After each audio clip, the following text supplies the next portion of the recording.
Hello everyone, আসসালামু আলাইকুম। আমি সবাইকে স্বাগত জানাচ্ছি তথ্য ও যোগাযোগ প্রযুক্তির অনলাইন ক্লাসে, যেটি সম্প্রচারিত হচ্ছে Jinjira PM pilot school and কলেজের ইউটিউবের চ্যানেল থেকে। আশা করি তোমরা অনেক বেশি ভালো আছো এবং সুস্থ আছো এবং নিয়মিত অনলাইনে ক্লাসগুলো তোমরা দেখতেছো। তো আজকে আমি তোমাদের সামনে দ্বাদশ শ্রেণীর ক্লাসটি নিয়ে চলে এসেছি। আমি দ্বাদশ শ্রেণীর যে চতুর্থ অধ্যায়ের টপিকটি ছিল, আগের যে লেকচারের ক্লাস আমরা ইউটিউবে আপলোড দিয়েছি, সেই লেকচার ক্লাসে আমরা ইনশাল্লাহ শেষ করে দিয়েছি। তো আমি বলেছিলাম তোমাদেরকে যে আমি আজকে নতুন কোনো টপিক নিয়ে তোমাদের সামনে চলে আসবো এবং সেই নতুন টপিকটি তোমাদের থাকবে অধ্যায় 6। যেহেতু আমরা তোমাদের প্রি টেস্টের 3টি অধ্যায় দিয়েছি, তৃতীয় অধ্যায়, চতুর্থ অধ্যায় এবং ষষ্ঠ অধ্যায়, বিধায় আমাদের তৃতীয় অধ্যায়ও শেষ, চতুর্থ অধ্যায়ও শেষ এবং আমাদের বাকি আছে ষষ্ঠ অধ্যায়। আশা করি আমি তোমাদের এই ষষ্ঠ অধ্যায় সম্পর্কে পূর্ণাঙ্গ একটি ধারণা দিতে পারবো। তো বরাবরের মতো আজকে তোমাদের সামনে আমি দ্বাদশ শ্রেণীর ক্লাসটি নিয়ে উপস্থিত হয়েছে এবং দ্বাদশ শ্রেণীর আজকের ক্লাসের মূল বিষয় হচ্ছে অধ্যায় 6। তো এই ক্লাসটি শুরু করার পূর্বে অবশ্যই তোমরা খাতা কলম সাথে রাখবে, গুরুত্বপূর্ণ টপিকগুলো নোট ডাউন করে নেবে ইনশাল্লাহ। তো চলো আমরা বোর্ডের দিকে একটু খেয়াল করি, আমরা দেখি আজকে আমাদের নতুন একটি অধ্যায় এবং নতুন একটি টপিক। তো আমাদের এই অধ্যায়টির নাম হচ্ছে ডেটাবেস ম্যানেজমেন্ট সিস্টেম। তোমরা কিন্তু নবম দশম শ্রেণীতে যখন ছিলে, তোমাদের তথ্য যোগাযোগ প্রযুক্তির যে বইটি ছিল, সেই বইতেও তোমাদের ডেটাবেস ম্যানেজমেন্ট সিস্টেম ছিল। নবম দশম শ্রেণীর যে ডেটাবেস ম্যানেজমেন্ট সিস্টেম ছিল তার মতোই সিমিলার, একটু ব্রডেন করা হয়েছে, যেহেতু তোমরা ইন্টারমিডিয়েটে উঠছো, একটু বড় ক্লাস, তো একটু বড় বড় টপিক তোমাদের একটু অ্যাড করা হয়েছে। বাকি সব কিছুই ঠিক আছে, এটা তোমাদের জন্য নতুন কোনো টপিক না, ভয় এবং টেনশনের কোনো দরকার নেই। খুবই সহজ একটি অধ্যায়, থিওরিক্যাল একটি অধ্যায়। কিছু প্রোগ্রামিংয়ের বিষয় আছে, ইনশাল্লাহ আমরা সেই প্রোগ্রামিংয়ের বিষয়গুলো যদি দেখি খুব ইজিভাবেই সেগুলো বুঝতে পারবো আশা করা যায়। তো চলো আমরা দেখি যে এই অধ্যায়টা আমাদের কি নিয়ে। এই অধ্যায়টা হচ্ছে ডেটাবেস ম্যানেজমেন্ট সিস্টেম। তোমরা কিন্তু দেখলেই বুঝতে পারো যে আমাদের কিছু ডেটা থাকবে। তোমরা ডেটা সম্পর্কে আগেই জানো যে ডেটা কি, বেস কি ইত্যাদিকে ম্যানেজ করে রাখতে হবে। ম্যানেজমেন্ট সিস্টেম, যে আমরা যাতে পরবর্তীতে চাওয়া মাত্র সেই ডেটাগুলোকে প্রপার ওয়েতে ইউজ করতে পারি। জাস্ট এই অধ্যায়টা আমাদের এই টপিকটাই শেখাবে। তো চলো আমরা শুরু করি।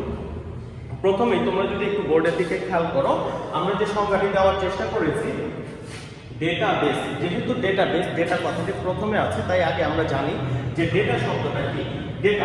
ডেটা শব্দটি ল্যাটিন শব্দ, একটু খেয়াল করবে। ডেটা শব্দটি ল্যাটিন শব্দ, ডিটাম এর বহুবচন। ডিটামের বহুবচন হচ্ছে ডেটা। দেখো, ডিটাম অর্থ হচ্ছে তথ্যের উপাদান। তোমরা সংজ্ঞাগুলো অবশ্যই নোট ডাউন করে নিবে। ডিটাম অর্থ হচ্ছে তথ্যের উপাদান। তথ্যের অন্তর্ভুক্ত ক্ষুদ্রতর অংশসমূহ হচ্ছে ডেটা বা উপাত্ত। বিষয়টা হচ্ছে এমন যে ডিটামের অর্থ হচ্ছে তথ্যের উপাদান। ডিটাম শব্দের অর্থ হচ্ছে তথ্যের উপাদান, আর ডেটা শব্দের অর্থ হচ্ছে অনেকগুলো ডিটাম একসাথে। তার মানে অনেকগুলো তথ্যের উপাদান যখন একসাথে হবে, তখন তোমার জন্য সেটা একটা কি হয়ে উঠবে, একটা নির্দিষ্ট উপাত্ত হয়ে উঠবে। আশা করি তোমরা সেটি বুঝতে পেরেছো। তো সংজ্ঞাটা আমি আবার তোমাদের সুবিধার্থে রিপিট করতেছি, একটু দেখো। ডেটা শব্দটি ল্যাটিন শব্দ ডিটামের বহুবচন। ডিটাম অর্থ হচ্ছে তথ্যের উপাদান। ডিটাম শব্দের অর্থ হচ্ছে তথ্যের উপাদান। তথ্যের অন্তর্ভুক্ত ক্ষুদ্রতর অংশসমূহ হচ্ছে ডেটা বা উপাত্ত। আশা করি তোমরা অবশ্যই বুঝতে পেরেছো। এখন দেখো যে ডেটাগুলো কি কি হতে পারে। যেমন তুমি যে কোনো কিছু নাম যদি ধরো, যেমন আমি এই জায়গাতে ধরো ZPM লিখলাম, বা আমি এই জায়গাতে লিখলাম যে জিঞ্জিরা। খেয়াল করো, এটা পূর্ণাঙ্গ একটি শব্দ, জিঞ্জিরা। এখন জিঞ্জিরার এই যে প্রত্যেকটি যে ওয়ার্ড আছে, এই প্রত্যেকটি ওয়ার্ড আমার জন্য এক একটি কি হয়ে উঠবে, এক একটি ডেটা হয়ে উঠবে। তো এই উদাহরণটা আমরা দিয়ে দিয়েছি, যেমন সরেয়, ক, 1, 2 ইত্যাদি। আবার একটি পূর্ণাঙ্গ শব্দ হতে পারে, যেমন সূর্য, চন্দ্র, গাড়ি বা অন্য যে কোনো কিছুই তোমার জন্য কি হতে পারে, ডেটা হতে পারে। আশা করি তোমরা এই যে ডেটার টপিকসটি আছে সেটি বুঝতে পেরেছো। তো দেখো, ডেটা কয় ধরনের হতে পারে, তোমার কাছে ডেটা কয় ধরনের বা ডেটার প্রকারভেদ কয়টি থাকতে পারে। ডেটাকে মূলত 3টি ভাগে ভাগ করা যায়। দেখো, আমরা বোর্ডে লিখে দিয়েছি ডেটাকে 3টি ভাগে ভাগ করা যায়। ডেটাকে প্রধানত 3টি ভাগে ভাগ করা যায়। এটি তোমাদের নৈবিত্তিকে চলে আসে অনেক সময়। 1 নম্বরে দেখো নিউমেরিক ডেটা। তোমরা কিন্তু ইউজুয়ালি নাম্বার থেকেই নিউমেরিক আসে, নিউমেরিক কথাটা আসে। তো নিউমেরিক ডেটা, এখন নিউমেরিক যে ডেটাগুলো আছে, নিউমেরিক ডেটাগুলো কি কি হতে পারে, 2, 10, 70, etc ইত্যাদি। এরকম যে কোনো নাম্বার এক কথায় প্রকাশ 0 to 9 যে কোনো any kind of number they are call numeric. আশা করি বুঝতে পেরেছো। তারপরে 3 নম্বরে দেখো non numeric, that means alphabet, any kind of alphabet from A to Z, A to Z যে কোনো এনি কাইন্ড অফ অ্যালফাবেট। এখন এই জায়গাতে দেখো আমি নাম দিয়ে দিয়েছি স্যাম, জন, ইটিসি ইত্যাদি, এ থেকে জেড রিলেটেড যা কিছুই থাকবে সেগুলোকে বলা হবে নন নিউমেরিক। এখন এই জায়গাতে অনেকে কোয়েশ্চেন করে যে স্যার আলফা নিউমেরিকে তো থাকতে পারে, আলফা নিউমেরিকে থাকবে, যেমন আমি বললাম যে 27 ধানমন্ডি, একটু খেয়াল করবে 27 ধানমন্ডি, এটা কিন্তু আলফা নিউমেরিক হয়ে গিয়েছে। কিন্তু আমাদের ডেটাকে যখন আমরা শনাক্ত করব, এটাকে আমরা আলফা নিউমেরিক বলতে পারবো না। আলফা নিউমেরিক আমাদের ডেটা টাইপ, বাট এটা আমাদের ডেটার ক্লাসিফিকেশন না। আলফা নিউমেরিক হচ্ছে, আমি আবার তোমাদেরকে বলতেছি কারণ এই প্রশ্নটা অনেকেই করে যে স্যার আমরা তো আলফা নিউমেরিক সম্পর্কেও জানি। হ্যাঁ, ভালো কথা, তোমরা আলফা নিউমেরিক সম্পর্কে জানো, কিন্তু একটু খেয়াল রাখবে যে it's not the classification of data. এটা ডেটার ক্লাসিফিকেশন না, এটা হচ্ছে ডেটার টাইপ। আলফা নিউমেরিক যে ডেটাটা আছে সেটা ডেটার type. 27 Dhanmondi it's alphanumeric. But এই জায়গাতে আমরা তোমাকে জানতে চাইছি যে classification of data. So classification of ডেটাতে যদি তুমি তাকে আলাদা ডিভাইডেশন করতে যাও, তখন তোমার বলতে হবে 27 যেটা আছে it's the numeric data and Dhanmondi it's the non numeric data. আশা করি তোমরা বিষয়টি বুঝতে পেরেছো। সো এই জায়গাতে আলফা নিউমেরিক কথাটা ব্যবহার করা যাবে না, because of its the classification of data, it's not the data type. এটা ডেটা টাইপ না, বিধায় তোমরা আলফা নিউমেরিক ব্যবহার করবে না, তোমরা বলবে numeric 27 it's the numeric, non numeric Dhanmondi, A থেকে জেড যা কিছু পাবা সেটা হচ্ছে নন নিউমেরিক। আশা করি তোমরা বুঝতে পেরেছো। এবং সবার শেষে সি নাম্বারে যেটা থাকবে সেটা হচ্ছে বুলিয়ান, যেটাকে আমরা বলি যুক্তিমূলক ডেটা। যুক্তিমূলক ডেটা, যুক্তি বলতেই আমরা ইয়েস নো কে বুঝি। এই ইয়েস নো যে টপিকটা আছে সেই ইয়েস এবং নো, হ্যাঁ এবং না।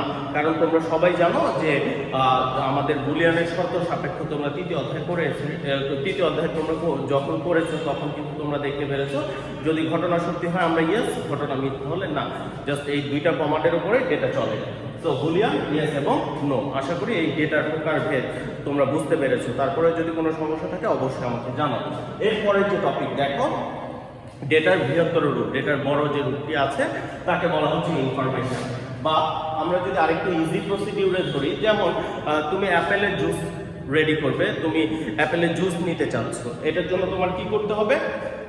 সবার প্রথমে অ্যাপেল সংগ্রহ করতে হবে। এই যে অ্যাপেলটা আছে সেই অ্যাপেলটা হচ্ছে তোমার জন্য ডেটা, অ্যাপেলটা হচ্ছে তোমার জন্য ডেটা।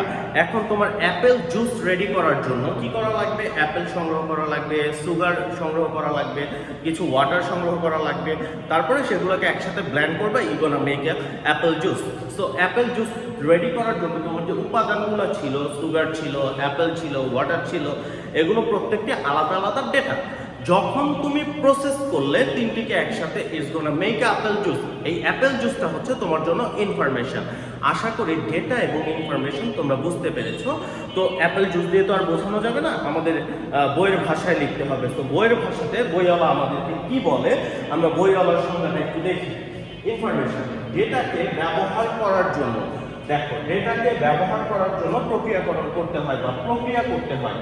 সরবরাহকৃত ডেটা প্রক্রিয়াকরণের পর যে ফলাফল পাওয়া যায় তাকে তথ্য বা ইনফরমেশন বলে।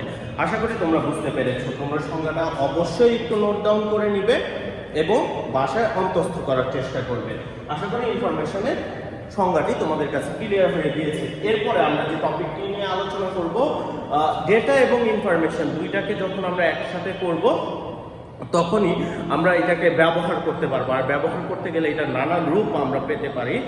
তো এই রূপগুলোই এখন ইনশাল্লাহ আমরা একটু গভীরে ঢোকার চেষ্টা করতেছি। এই যে 6ষ্ঠ অধ্যায় আছে সেই অধ্যায়ের প্রেক্ষিতে ডেটাবেস যে প্রথম কথাটি আছে সেই ডেটাবেসের সংজ্ঞাটা তোমরা একটু দেখো। ডেটাবেসের সংজ্ঞাটা অবশ্যই নোট ডাউন করে নেবেন। ডেটা শব্দের অর্থ হচ্ছে, ডেটা শব্দের অর্থ হচ্ছে উপাত্ত এবং বেস শব্দের অর্থ হচ্ছে ঘাঁটি, সমাবেশ বা ভিত্তি। তোমাদের কিন্তু নৈবিক দিকে এই প্রশ্নটা অনেক সময় চলে আসে যে ডেটা শব্দের অর্থ কি? ডেটা শব্দের অর্থ হচ্ছে উপাত্ত এবং বেস শব্দের অর্থ ঘাঁটি, সমাবেশ, ভিত্তি। আশা করি বুঝতে পেরেছো। তারপরে লেখা আছে পরস্পর সম্পর্কযুক্ত এক বা একাধিক ডেটার টেবিল বা ফাইলের সমষ্টিকে ডেটাবেস বলে। দেখো কি লেখা আছে, পরস্পর সম্পর্কযুক্ত এক বা একাধিক টেবিলের বা ফাইলের সমষ্টিকে কি বলা হয়, ডেটাবেস বলা হয়। তার মানে সংখ্যাটাকে আমরা আরেকটু ছোটভাবে নিতে পারি, 2 বা ততোধিক ডেটার সমষ্টিকে ডেটাবেস বলে। যদি তোমরা এই সংখ্যাটা না নিতে চাও তাহলে আমি যে সংখ্যাটা বললাম সেটাও তোমরা খাতাতে নোট ডাউন করে নিতে পারো, যে 2 বা ততোধিক ডেটার সমষ্টিকে কি বলে, ডেটাবেস বলে। অ্যাজ ইউর উইশ, তোমরা যে সংখ্যাটাই নিতে চাও তোমরা আশা করি সেই সংখ্যাটা নিতে পারো। এখন দেখো তারপরে যে টপিকটা আমরা দেখব, যে আমরা ডেটাবেসকে ব্যবহার করব, রাইট। এখন ডেটাবেস ব্যবহার করার জন্য আমাদের অবভিয়াসলি কম্পিউটার ইউজ করা লাগবে। কম্পিউটারের প্রত্যেকটি কাজ করার জন্য প্রত্যেকটি কাজের আলাদা আলাদা প্রোগ্রামিং সফটওয়্যার রয়েছে, এটা কিন্তু তোমরা সবাই জানো। তো এই ডেটাবেস ম্যানেজমেন্ট সিস্টেমের জন্য আমাদের কিছু প্রোগ্রামিং সফটওয়্যার আছে, সেই সফটওয়্যারগুলো কি কি হতে পারে সেটা ইনশাআল্লাহ আমরা এখন একটু দেখব। ডেটাবেস ব্যবহারের সফটওয়্যারগুলো হচ্ছে MS access, Microsoft access, MySQL। SQL এর পূর্ণরূপটি একটু লিখে রাখবে, structured query language. MySQL, structured query language. SQL এর পূর্ণরূপ হচ্ছে স্ট্রাকচার্ড কোয়েরি ল্যাঙ্গুয়েজ। এরপর আছে MS SQL, মাইক্রোসফট SQL এবং আমার খুব ফেভারিট ওরাকল ইত্যাদি। এই ধরনের সফটওয়্যারগুলোর মাধ্যমে আমরা ডেটাবেসের যে সফটওয়্যার আছে এই সফটওয়্যারগুলোর মাধ্যমে আমরা ডেটাবেস ম্যানেজমেন্ট বা ডেটাবেসের যে সামগ্রিক কাজগুলো আছে সেগুলো করতে পারি। তো এখন দেখো ডেটাবেসের সংগঠন যেটি আছে সেই ডেটাবেসের সংগঠন এর যে সংজ্ঞাটি আছে সেই সংজ্ঞাটি তোমরা একটু দেখার চেষ্টা করো এবং খাতাতে নোট ডাউন করে নাও। একটি ডেটাবেসের প্রসেসিং এর উপযোগী, একটি ডেটাবেসকে প্রসেস করার উপযোগী হতে হবে। একটি ডেটাবেসের প্রসেসিং এর উপযোগী ডেটার বিশেষ সংগঠনকে ডেটাবেস সংগঠন বলে। দেখো, একটি ডেটাবেসের প্রসেসিং এর উপযোগী ডেটার বিশেষ সংগঠনকে ডেটাবেস সংগঠন বলে। আসলে বিষয়টা একটু তোমাদের কাছে জটিল মনে হচ্ছে, যদি আমি একটু তোমাদের কাছে এটা সহজভাবে উপস্থাপন করি।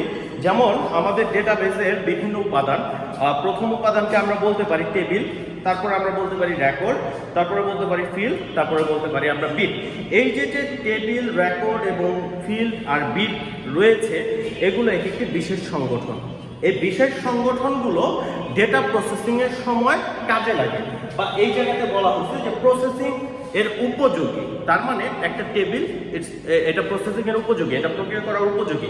একটা রেকর্ড এটাও প্রক্রিয়া করার উপযোগী। ফিল্ড প্রক্রিয়া করার উপযোগী, বিট প্রক্রিয়া করার উপযোগী।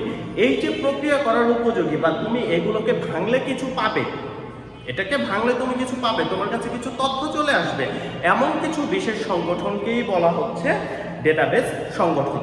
আশা করি তোমরা এই যে যে ডেটাবেসের সংগঠন আছে, ডেটার প্রকারভেদগুলো আছে, খুব ক্লিয়ারলি বুঝতে পেরেছো। এখন তোমরা বাসায় যে কাজটি করবে, বাসার তোমাদের কাজ যেটা থাকবে, বাসার কাজটি থাকবে। দেখো, আমরা কিন্তু এই জায়গাতে ডেটা এবং ইনফরমেশন নিয়ে আলোচনা করেছি। ডেটা এবং ইনফরমেশন নিয়ে আলোচনা করার প্রেক্ষিতে আমাদের খ নাম্বারে অথবা গ নাম্বারে অনেক বেশি প্রশ্নটা চলে আসে ডেটা এবং ইনফরমেশনের মধ্যে পার্থক্য। ডেটা এবং ইনফরমেশনের মধ্যে পার্থক্য আমি তোমাদেরকে একটু লিখে দিচ্ছি, তোমরা চেষ্টা করবে সেগুলো একটু দেখার জন্য। ভাষায় তোমাদের যে রেফারেন্স বইটি দেওয়া আছে সেই রেফারেন্স বইতে ডেটা এবং ইনফরমেশনের মধ্যে পার্থক্য দেওয়া আছে। তোমরা 2, 4 অথবা 5টি মুখস্থ করে নেবে এবং অবশ্যই মনে রাখবে যে যখন তোমরা পার্থক্য লিখবে পরীক্ষার খাতায়, যখন তোমরা পার্থক্য লিখবে তখন অবশ্যই যে টপিকসটি নিয়ে তোমরা লিখবে। লাইক এই জায়গাতে আমি তোমাদেরকে বললাম ডেটা এবং ইনফরমেশনের পার্থক্য।